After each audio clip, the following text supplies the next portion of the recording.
What's going on, folks? Story time. Let me tell you about a time where I first played professional independent baseball, and I was in Puerto Rico. This is a special time, or so I thought it would be. Actually turned out to be one of the most challenging times of my baseball career and life. So let me tell you about the first time I went to Puerto Rico, and then I'll come to the second time and probably the final time I've been to Puerto Rico. We'll see what the future holds. First time I went, it was lovely. I had a great time. It was me and my dad. One of the first trips we took by ourselves, and one of the first trips we took for baseball. Both went out there. I went out there for a showcase and did what I could. I played with some great players. It was phenomenal. Beaches there, and we stayed in a beautiful hotel right by the beach, and we had a great experience. Overall, probably a 10 out of 10.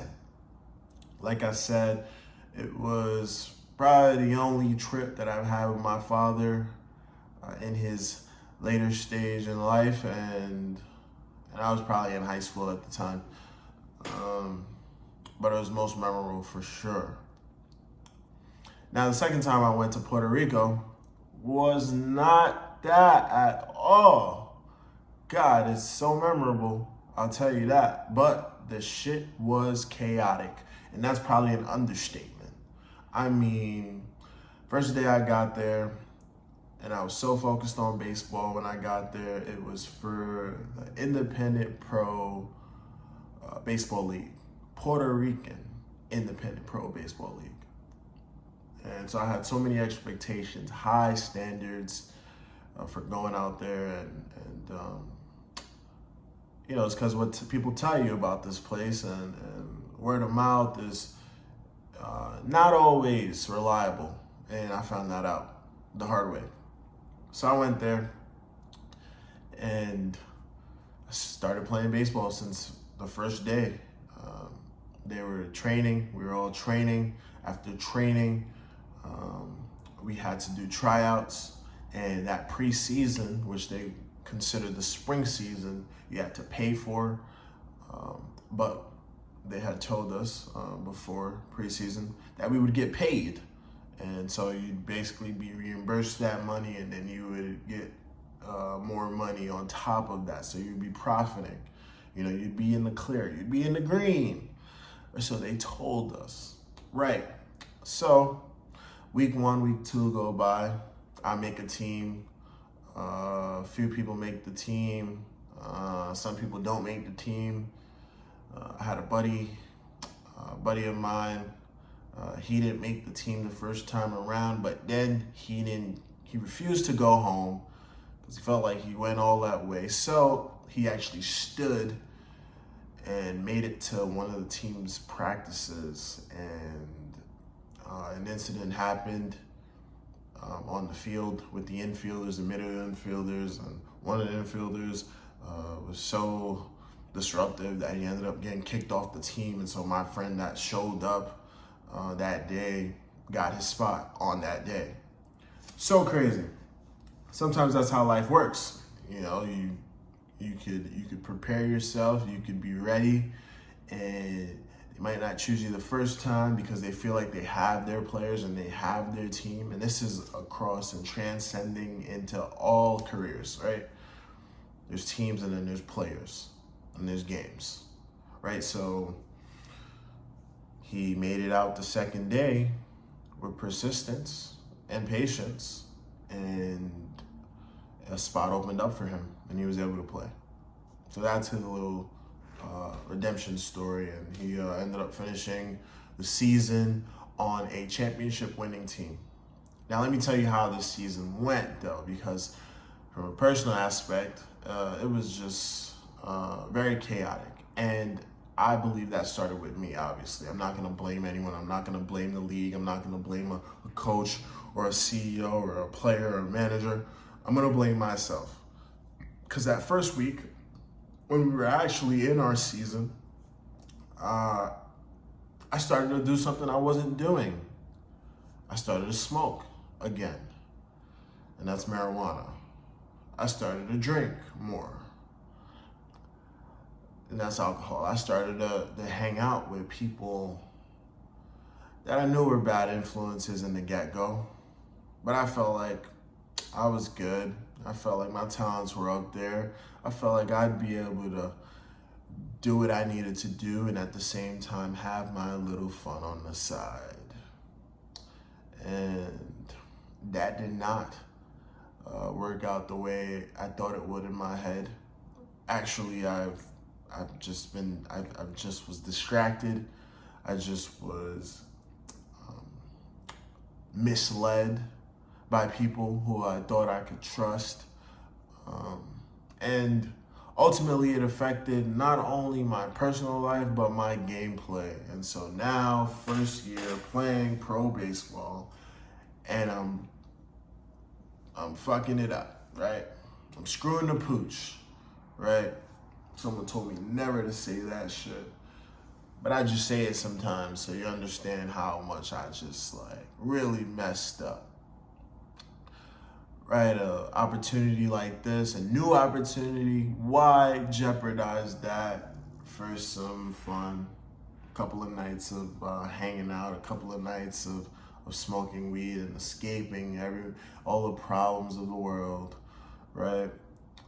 And all these things turned out to be my kryptonite. And I mean, still, in this day and age, fast forward 2 years, my kryptonite still is marijuana and alcohol. Now, these are things that I don't entertain in no longer, that I don't reach out for, and things that I don't miss, right? Because these are things that I allowed to not only take control of my mindset and actions and finances and emotions, allowed it to take control of my life as the entirety, right? And so that really messed me up. And that's that's my conflict for this story. I went out there, great player, I'm a great hitter, and I was showing that in the first 2, 3, 4 games. Game 5, Game 6, Game 7, that's when I started to pick up the green leaf again. And I was smoking it, I was hanging out. I was going to different places and I was chilling. My on-field performance plummeted. I was doing terribly. I couldn't focus enough to hit a baseball. I couldn't focus enough to play the outfield correctly. I mean, I was literally stumbling and falling out there in the outfield like a madman, literally like a madman. And it showed, because I am sensitive to marijuana. And those of you who are tuning in today and you know me in person, you also know that if you've seen me high, you know I was high because my eyes were red or my mouth was open and there was drool probably coming down. Okay, it wasn't that bad, but it was you could tell I was high just off looking up my eyes because they were red, bloodshot. So I would go out there and I'd play games, baseball games this way, in this state. And of course my mental was not up to par to be competitive with some of the best guys in the country, some of the best guys in Puerto Rico. My mind was not ready for that. It was fragile, it was weak, it was mundane, it wasn't ready, not prepared in one way. And I say this now because I know what it feels like to experience a lot of trauma and a lot of nonsense to the point where you just want to escape it. And that's what I was doing. I chose escapism. And that's what marijuana is for me. It's escapism. I know for some people it's their coffee in the morning gets them going. Some people it helps them relax, and others it helps them go about their day. But for me, it helps me escape, and that's escaping my problems and my mental capacity, mental state. So I must say though, Puerto Rico overall was the most eye-opening experience for me. I mean, the beautiful beaches, I mean, the beautiful woman, the beautiful baseball fields, right? All of this stuff. You feel lucky, you feel grateful to be a part of, to be in this life, right? And my regret was not being as appreciative as I should have been. My regret is not giving back that same love and respect that this game of baseball is giving me. Time and time again, I make mistakes, and the game of baseball continues to forgive and gives me the opportunity to redeem myself. And it's tear-jerking, of course. Pulls at the heartstrings when I think about my story and my journey, the people I've lost along the way. But gosh, the experience is growth. I think that's something every young person needs, is to experience these new places, these new types of people, these new situations of problem solving so that we can grow. Now, I'm not here to tell you and give you all of this advice without me actually living and getting this, what I'm saying, from people older than me who have experienced way more than me. I haven't experienced shit in life, and I'm 26, and I've been through a lot of stuff, but I still consider that I haven't experienced shit. And I feel like there's so much more for me on the face of this earth to go through and to problem solve, and to get up from, be redeemed from, and to discover. So I always want to be open to that mindset. At least right now, I'm only 26. I must say though, that Puerto Rico, the middle of that experience, it was about 3 months in total, 4 months maybe. But around second, third month was when I started to realize the effect of marijuana, the effect of me being a terrible teammate, because the marijuana didn't just affect me and my eyes and my escapism problem, but what it did is it changed my mindset, or altered my mindset in a way where that influenced a lot of the fallouts that I had while I was there. It influenced a mindset of poverty, being comfortable, not understanding the situation at hand, not understanding the intensity of this experience. Now I could sit here and tell you that,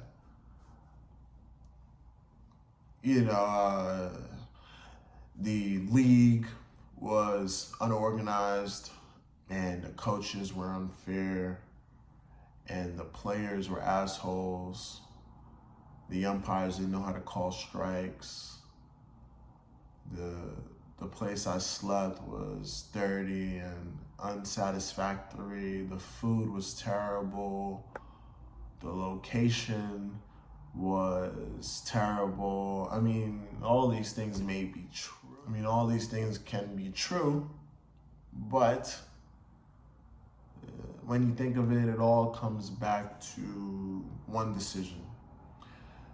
As the decision I made to sit down with another person who wanted to go smoke, or me out of my own mouth say I was glad to go and smoke, or to go and spend $10 on some weed, or $20 or $40, whatever the case may be. The decision to go and abuse this drug, because that's what it was for me, even if it's just one smoke, or even if it's just one scythe, for me, and my sensitivity to this drug, it became abuse. It's just that one smoke, because I knew how it would affect me, and I knew how it would be a disadvantage to the situation at hand.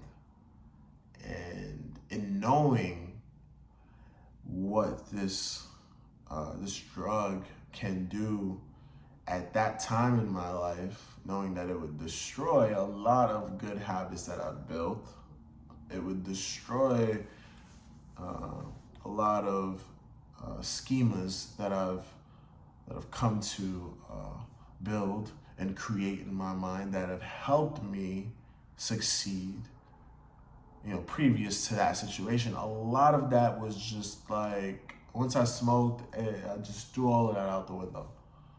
And I said, I'm just gonna forget about all of that. And that's literally what happened. So I was lost for those 2 months. I'm not gonna get too much into detail. I'm just really telling you the story. And if there's something that may affect you, or maybe you just wanna know, like, the shit I've been through,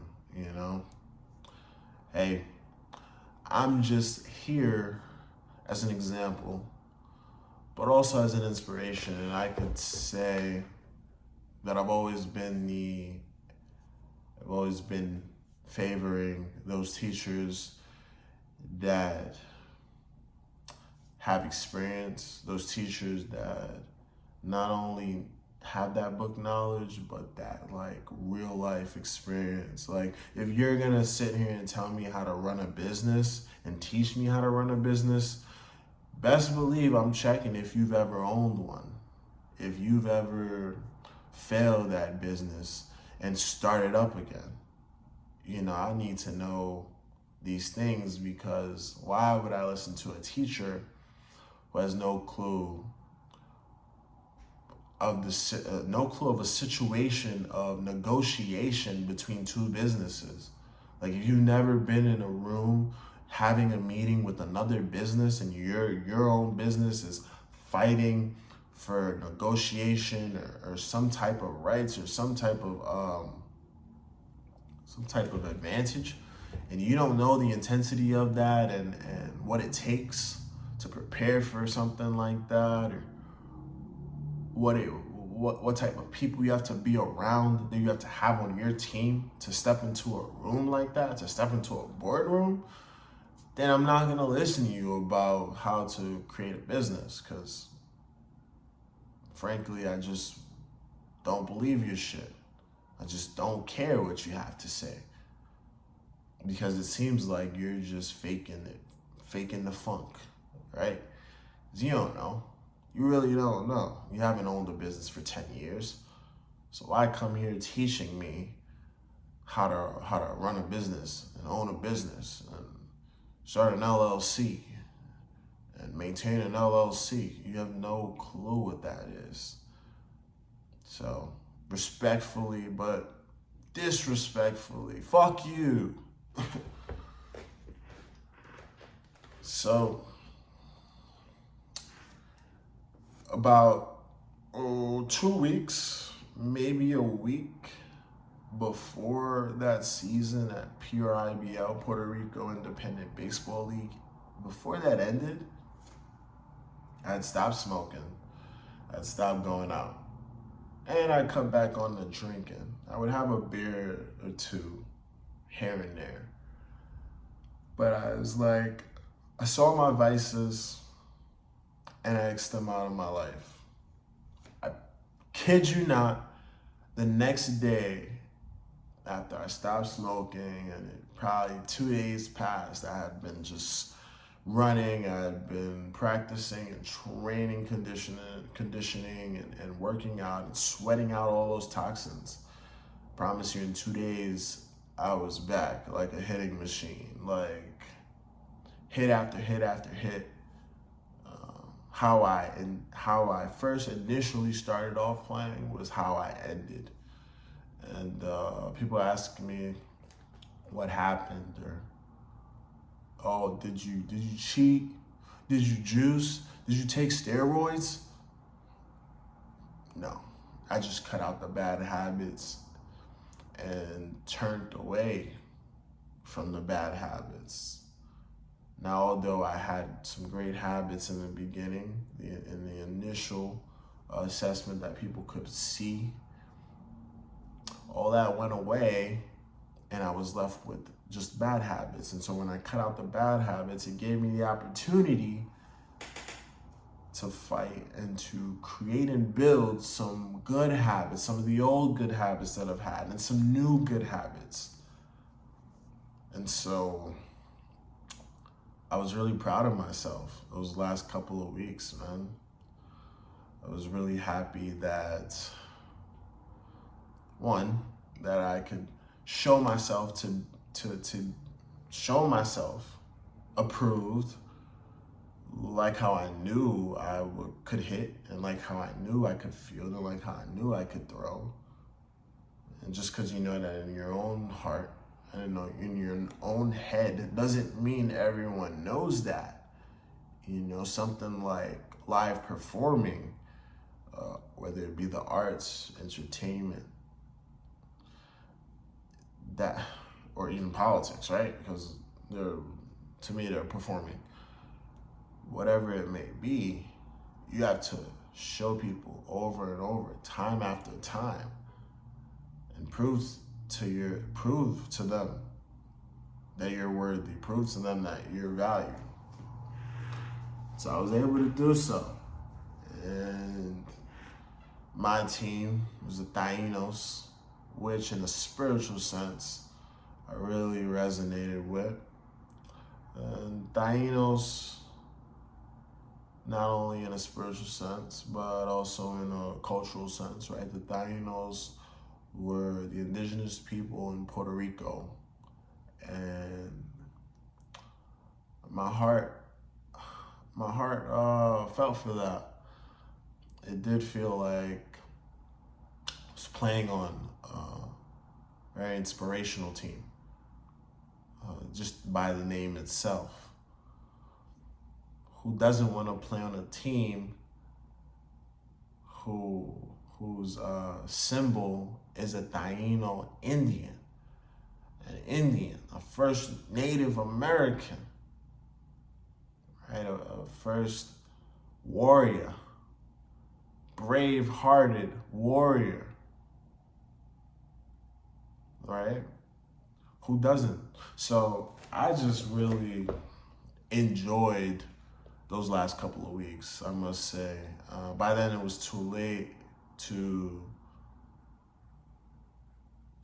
increase my batting average or my gameplay. It was not my gameplay. My gameplay went from day and night.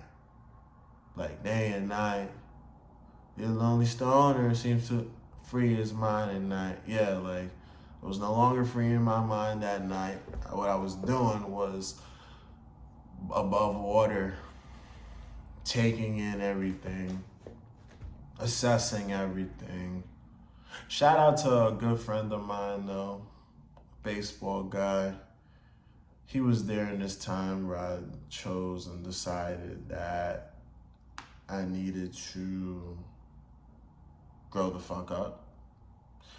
He was very motivating about it, forgiving and understanding to however insensitive I may have been during the beginning parts of our journey together. And I say together because we're both from the same local town. We've played on the same team, kind of grew up together, and ended up in playing PRIBL, Puerto Rico Independent Baseball League, together. Which is fucking like, you know, it's like 1 in a million kind of thing. So I didn't acknowledge it at first, but it wasn't until those last 2 weeks where I was like, oh shit, like this is great. Like we're on the same team. We're not on the same team. We were on different teams that actually ended up playing each other in the championship. So that was like a great highlight. And his team actually won the championship. Yeah. The same friend that I was talking about in the beginning of the video. They won the championship. They beat us a lot to a little. It was like a series. We had won the first game, and then they won the second, and it was tied, and they won the third and took the entire championship, right? Sort of type of deal. But I do remember, this is 2 years ago. I just love when I like reminisce on certain situations or experiences that have helped me, and I look back at the tools that I had to use, because you know we all got tools in this world. It may be patience, it may be kindness, it may be generosity, it may be motivation, or it might be drive. We have these tools that we're required to use in different times in our life. So we're not always using patience. We're not always using understanding more as much as we're using generosity. We're not always using as much generosity as we're using drive, right? There's like different times where okay, I'm gonna be like focused on this part of myself and be very dominant in this part of myself. I'll still be this part, but it's like there's so much to us where it's hard to just give all. People say, give your all. Yeah, give your all, but stay hyper-focused. Stay hyper-focused on the goals at hand and the problems that need to be solved, because if not, you'll get stuck in the pattern or the cycle of life, and you'll still be coming back to those same lessons every time, wondering why I'm in a relationship with this kind of person and I'm learning how to exert this kind of energy every single time. Now you gotta understand that there's nothing wrong with the person, but it's your effect, the way you are reacting to that situation, those kinds of situations, those kinds of peoples. It's the way that you're responding, and maybe that needs to change. You know, maybe it's not like this whole big philosophical thing. Maybe it's just one aspect that just needs fine-tuning, that can break you out of this cycle, this huge cycle that's been holding you down for years, for relationships to come, you know? So don't ever feel like, just don't ever feel like we're required to be a certain way all of the time.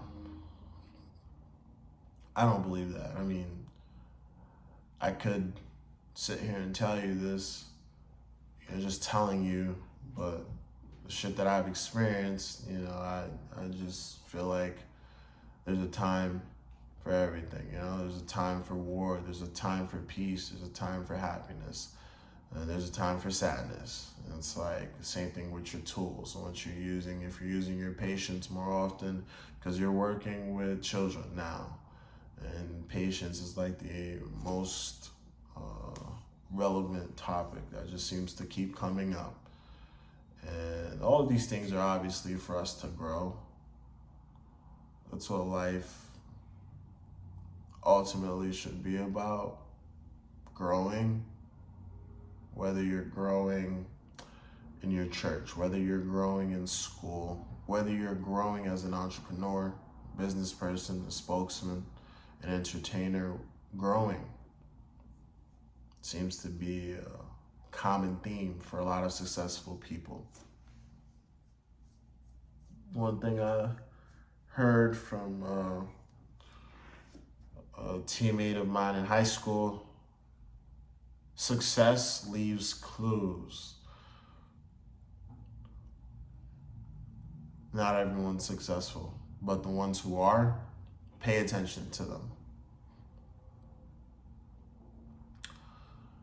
So Puerto Rico ended off well, in my opinion. Took some time from Puerto Rico and went to see my sister in Georgia. And that's a whole nother story. But Puerto Rico, I must say, wow. The reason why I probably won't go back is probably because I feel like, well, I went out there for baseball. So if I go out there again, it'd probably be for baseball, but I don't think I'd go out there for much more than that. Yeah, they have beaches and beautiful women, but you can find that all around the world. And I plan to travel the world. I plan to go to new places, discover new people, new beaches.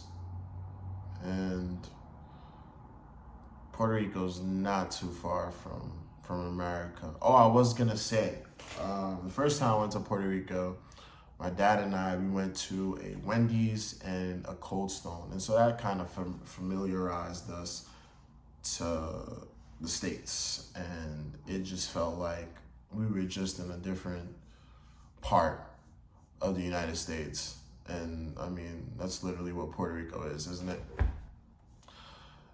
But anyways, thank you for listening in. Story time. I hope you guys enjoyed. I hope you could get anything from this. Like I said, I hope my stories and my experiences can help motivate people, inspire them maybe. And you guys have a great and wonderful week. It's actually Turkey Week right now. I'm filming this video, so definitely be grateful. Definitely appreciate the people you're around. And yeah, try to give a big hug to someone you love this week or care about. All right, guys, see ya.